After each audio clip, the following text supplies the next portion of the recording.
Okay guys, today I'm going to talk about rheumatoid arthritis.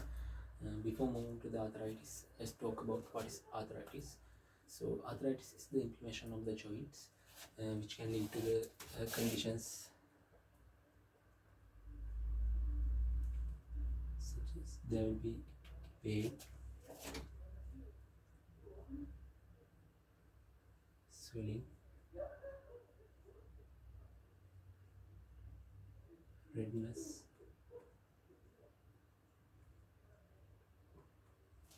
warmth, reduced function. So these are the features of arthritis. So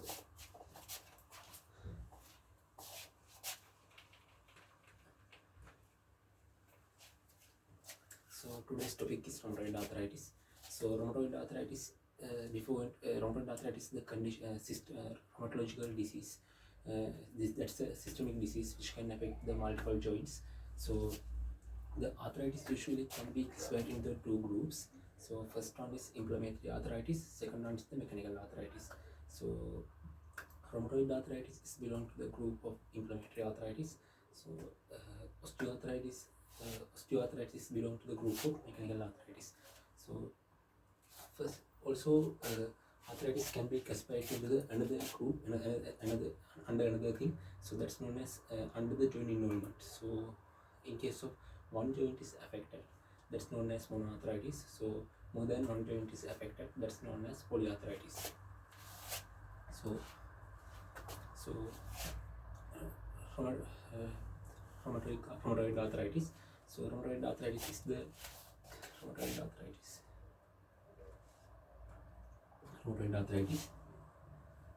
This joint involvement is bilateral, symmetrical.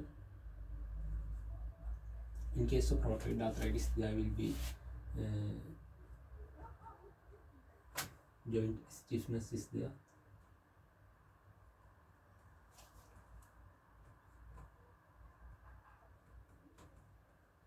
Joint pain is there. This joint pain is usually, in case of rheumatoid arthritis, this pain is usually early morning pain.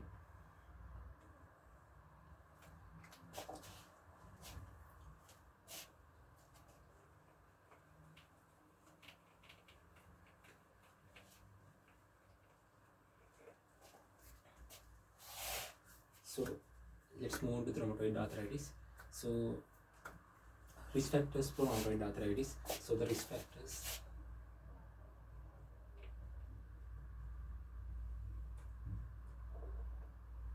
females are affected more than males.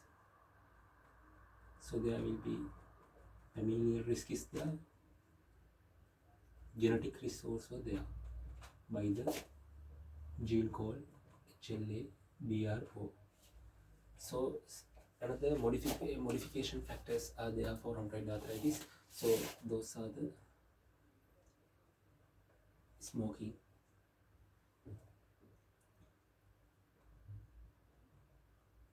joint infections,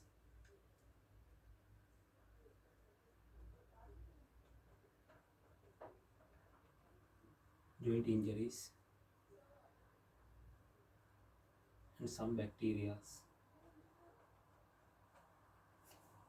So those are the modification factors for rheumatoid arthritis.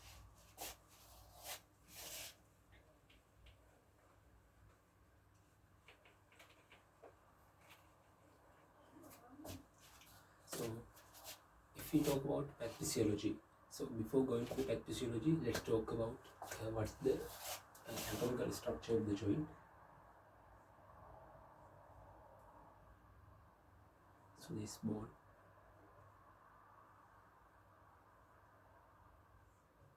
this is cartilage,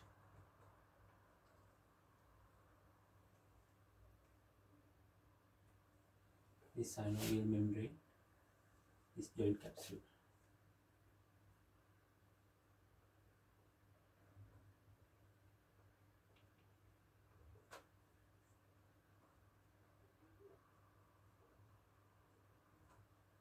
this is joint fluid. So this is the normal structure of the joint.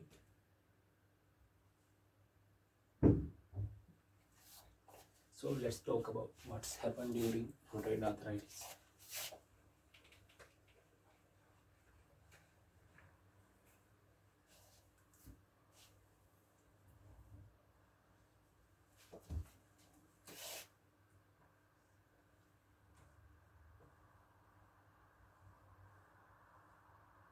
This bone,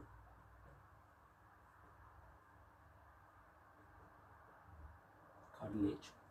This is the inner layer of inflamed synovial membrane. This is the outer layer of inflamed synovial membrane.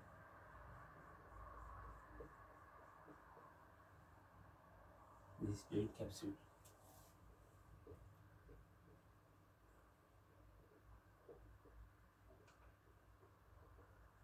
So you can see here, due to the inflammation, the synovial membrane became thick. So that's look like a muscle. So that is known as muscle bulk appearance.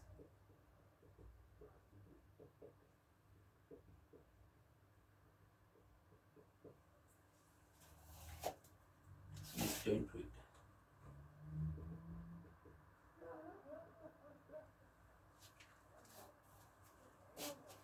Also we can known as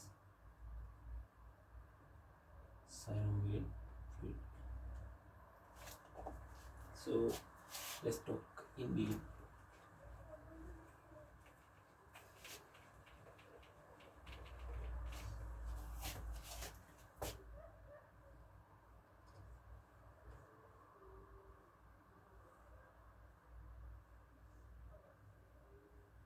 So this is a bone.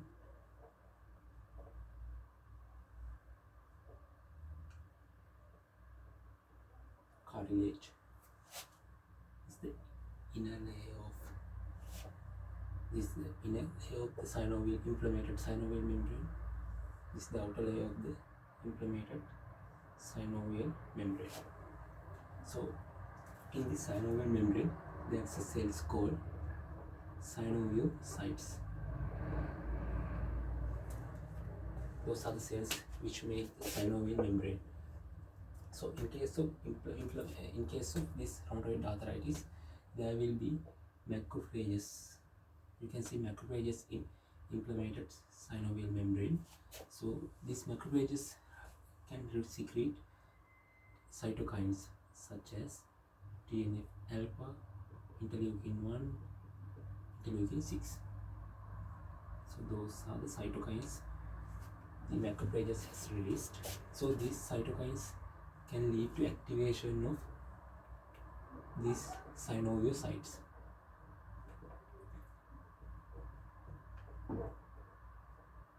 Activation and proliferation of these synoviocytes. So these activated and proliferated synoviocytes, with the help of TNF alpha, interleukin 1, interleukin 6, those are cytokines. With the help of cytokines, that can lead to damage the bone, erosion of the bone. So these activated synoviocytes, with the help of these cytokines, can lead to the erosion of the bones. So also these activated cytokines secrete something called proteases. These proteases can lead to breakdown this cartilage. So there is another cells. The first thing is these cytokines which has formed from the macrophages directly can lead to the inflammation.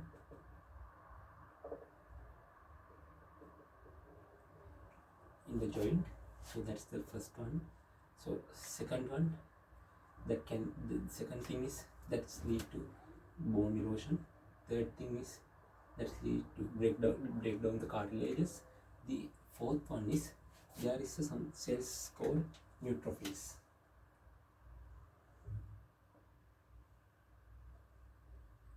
these neutrophils also can lead to the inflammation. And there is in this joint fluid area, the synovial fluid area, joint fluid, the predominant cells are the lymphocytes.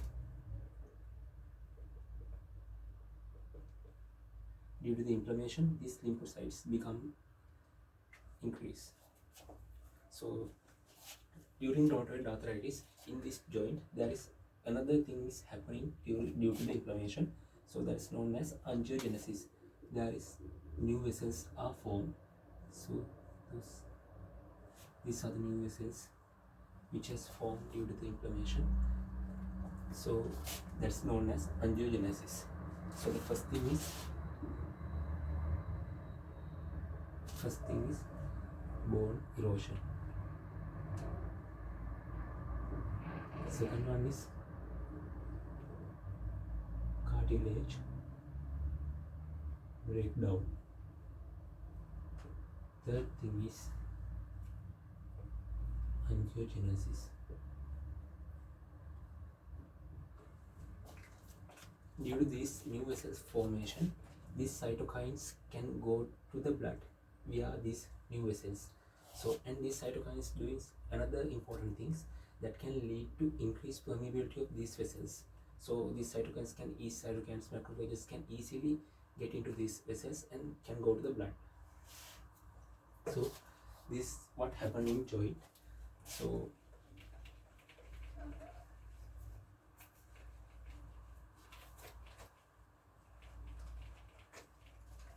when it's go to the blood,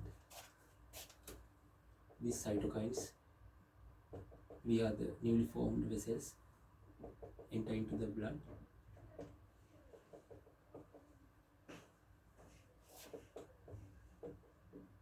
When it's go to the blood, in the liver, that can lead to increased CRP, ESR.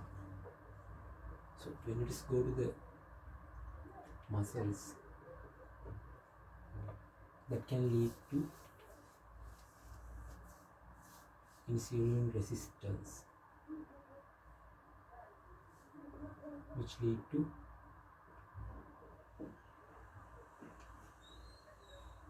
much muscle weakness. When it goes to vessels, that can lead to the plaque formation,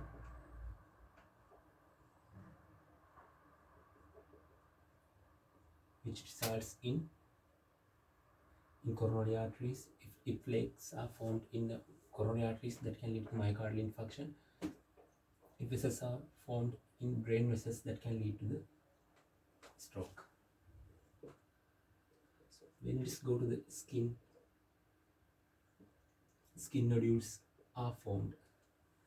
So when it go to the bone, there will be osteopenia, which can lead to the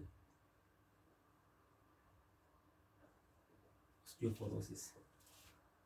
When it goes to the bone marrow, that can lead to anemia and thrombocytosis. So these are the problems when these cytokines get into blood, there can be happen. So these are the problems can be. So that's the pathophysiology of rheumatoid arthritis.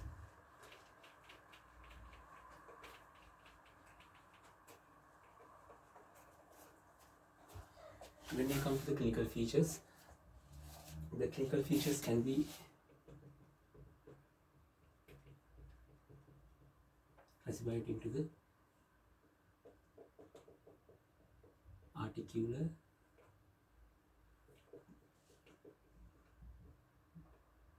and extra-articular.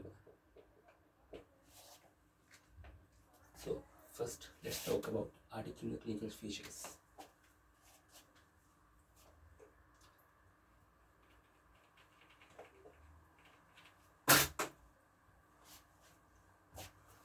So if you talk about articular clinical features, usually the joint affection is bilateral, symmetrical, and usually present with the morning pain and morning stiffness.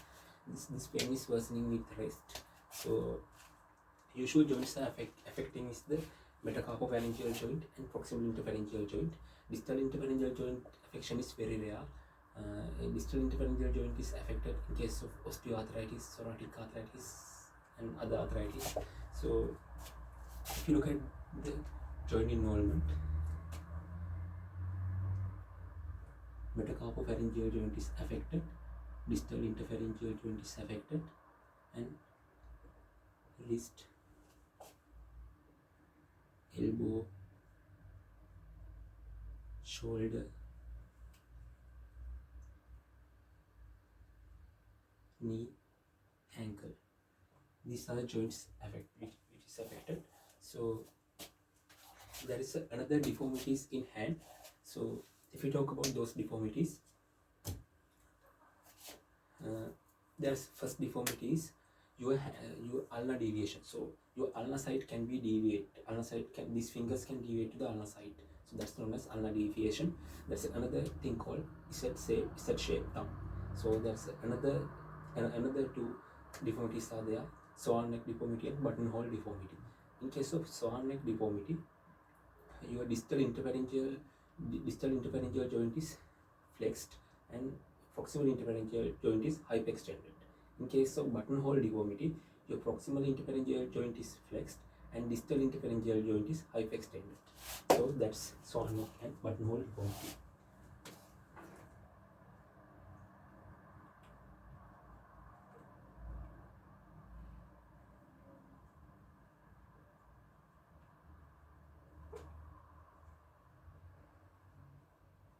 This ulnar deviation or also can called as ulnar drift. Another one is shape thumb. Those are the features in hand. So if we come to the cervical spine, there is something called atlantoaxial subluxation. This subluxation means partial dislocation. So there's a joint called transverse. There's a ligament called transverse ligament. So in case of atlantoaxial subluxation, this ligament will be ruptured. So that can lead to the compression of spinal cord. So there will be all four limbs can be paralyzed. So that can lead to the quadriparesis.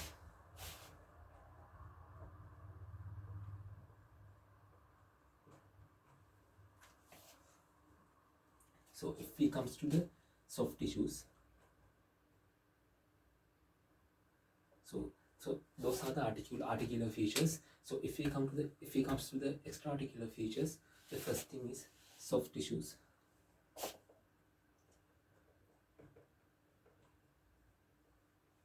So there will be a nodules under the skin, usually at the pressure points.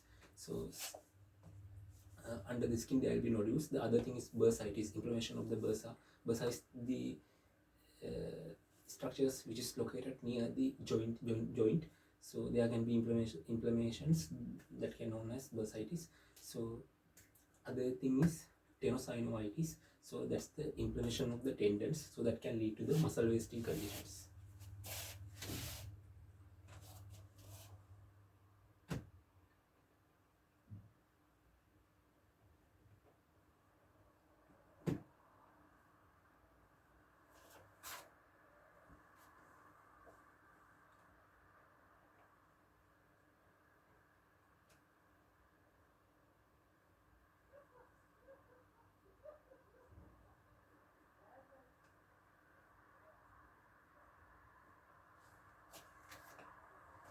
This is about soft tissue involvement.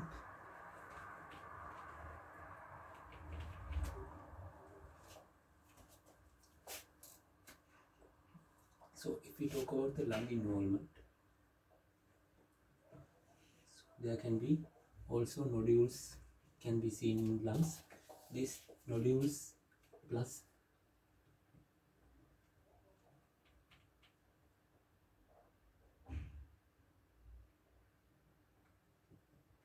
Pneumoconiosis is known as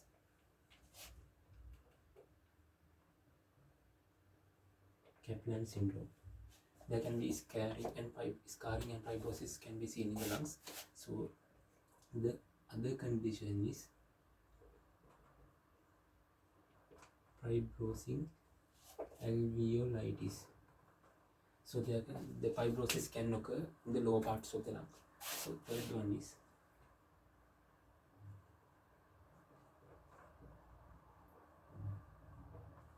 obstructive bronchitis. So small areas can be inflamed, so that can lead to the obstruction.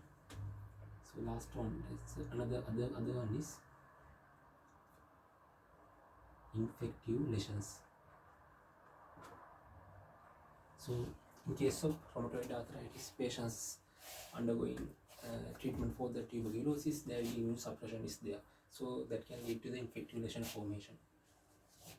So those are the lung features. So the other one is heart.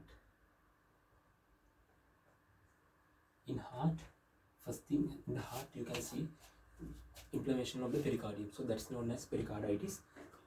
So other thing is there will be plaque formation can be there in coronary vessels. So that can lead to the myocardial infarction.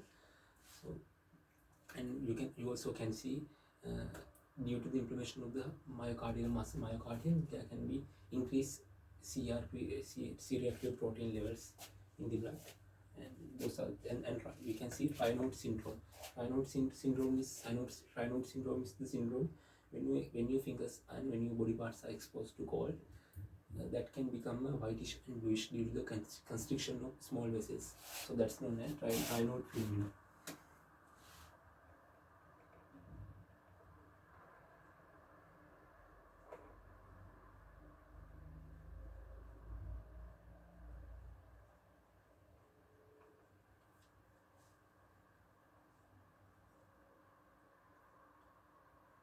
Coronary artery disease, which can lead to the myocardial infarction. Also can lead to increase C-reactive protein levels. So that's the clinical features of lung and heart. So if you look at the vascular involvement, so there can be cutaneous vasculitis. Also, there can be mononeuritis multiplex. The mononeuritis multiplex is the condition which is known as more than one different nerve areas. When more than one different nerve areas are affected, that's known as mononeuritis multiplex. Nail fold infarcts. Fourth one is bowel infarction. That's the vascular involvement. So central nerve system involvement. The first one is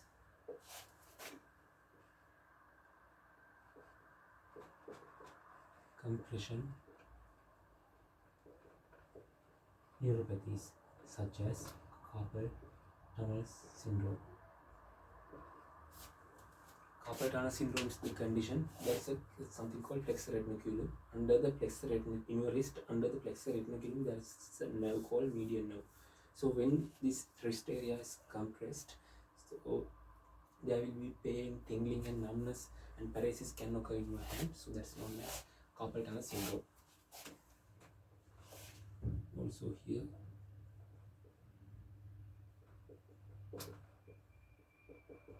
multiplex. Also atlantio axial subluxation. I have discussed this earlier. Compression neuropathies, mononeuritis multiplex, atlantio subluxation, and the important thing is vasculitis in vasonervorum. Vasonervorum is the small blood vessels which is supplying to your nerves. Usually your nerves have blood supply, that's known as vasonerve. So there is inflammation of these small blood vessels, so that's known as vasculitis in vasonervorum. So that's the central nervous system, and also there will be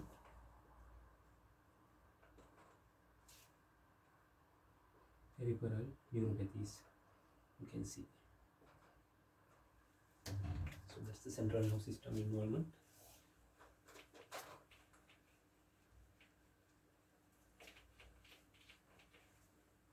If you look at the eyes, the first thing is scleritis.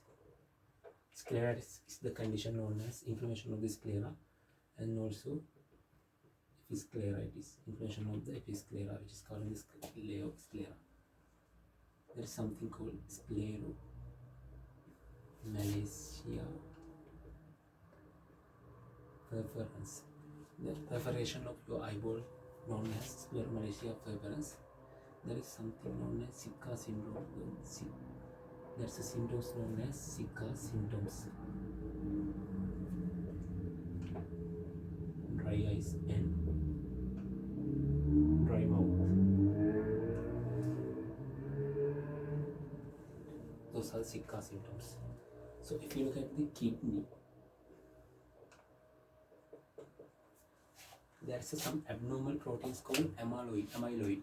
So accumulation is these abnormal proteins in your kidney known as amyloidosis. These are the abnormal proteins which is known as amyloid. Accumulation of these amyloid proteins known as amyloidosis. There's two types, AA and AL. Here the accumulation is AA type. So if you look at the spleen, there is there's a syndrome called Felty's syndrome. In this Felty's syndrome, this Felty's syndrome is associated with the rheumatoid arthritis.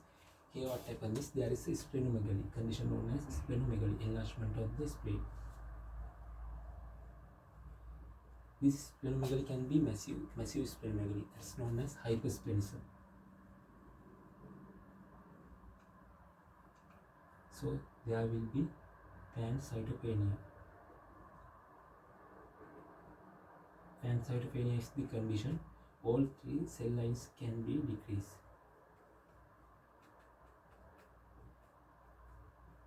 That's known as pancytopenia due to the hypersplenism and massive splenomegaly. Other feature in this spleen is lymph node can be enlarged and palpable.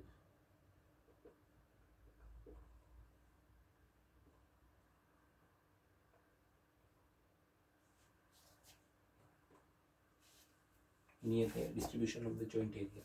So that's the spleen. That's about the spleen.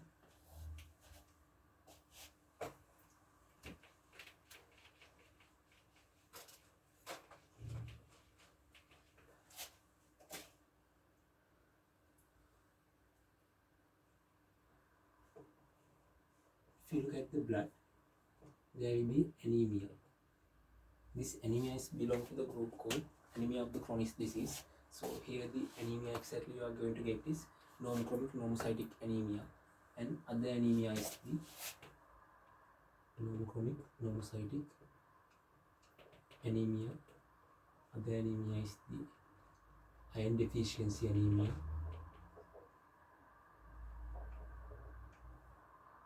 Rarely you can get hemolytic anemia as well. So this all about the clinical features. So if you look at the investigations,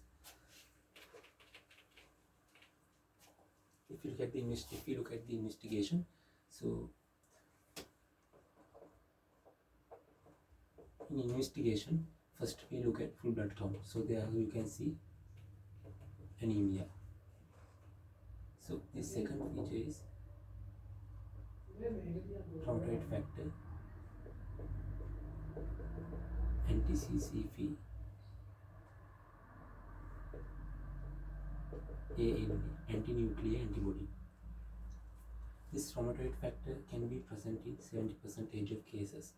What is okay? Let's talk about what is this rheumatoid factor. This rheumatoid factor is the antibody which is formed against the antibody. So basically, this is anti-antibody. So this rheumatoid factor formed against the FC portion of IgG antibody. This rheumatoid factor is IgM antibody. So this antibody join together and that can form complexes.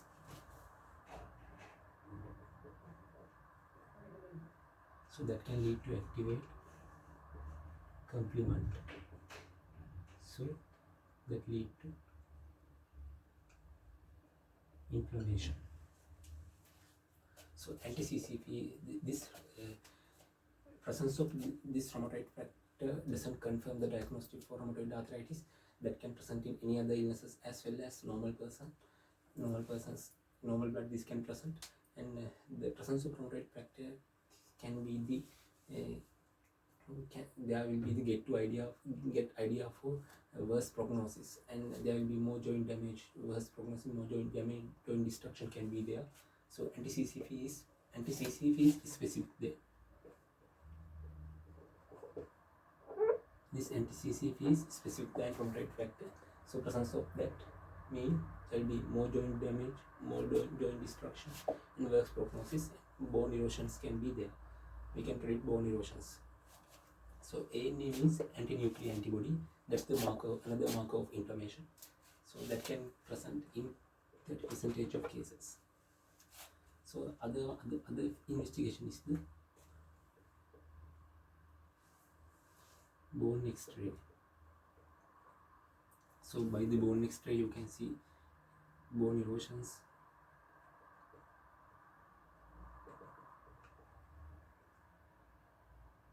deformed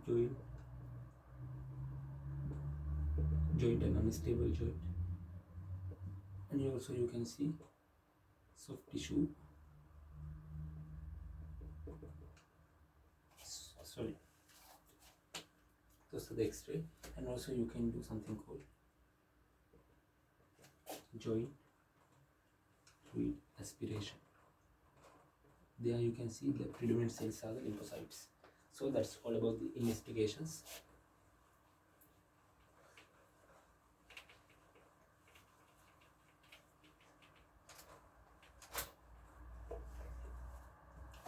If you look at treatment, the treatment usually when patient comes with the pain, we have to give non-steroidal anti-inflammatory drugs such as celecoxib, ibuprofen, diclofenac. Those drugs you can give, and then you have to treat for the rheumatoid arthritis. So rheumatoid first drugs go called DMARD.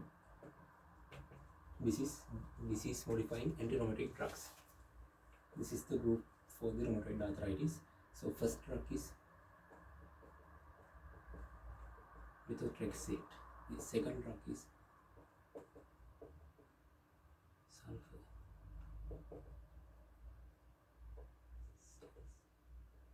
sulfasalazine. The third drug is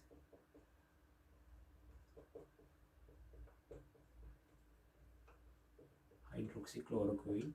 The fourth drug is leflunomide. These are the 4 drugs you can give for the rheumatoid arthritis. These 2 drugs, methotrexate and leflunomide, is contraindicated in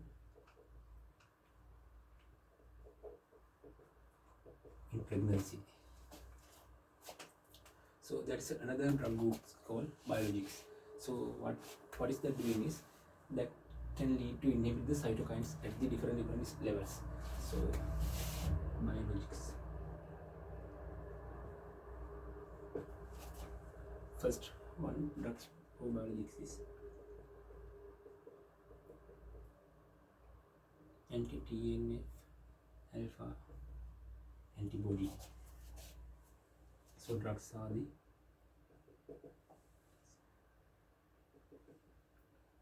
infliximab, adalimumab. So second group of drugs called soluble TNF alpha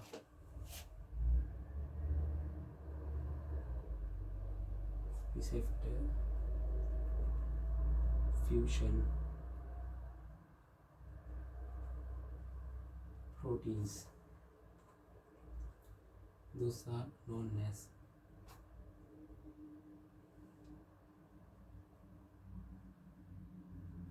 etanercept.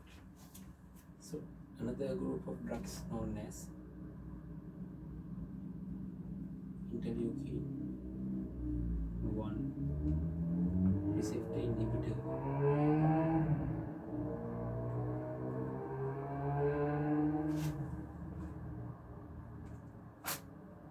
Which is known as anakinra. The last group of drugs called as anti-CD20 monoclonal antibody. The drug of choice is Gsmu. So this is all about rheumatoid arthritis. So thank you.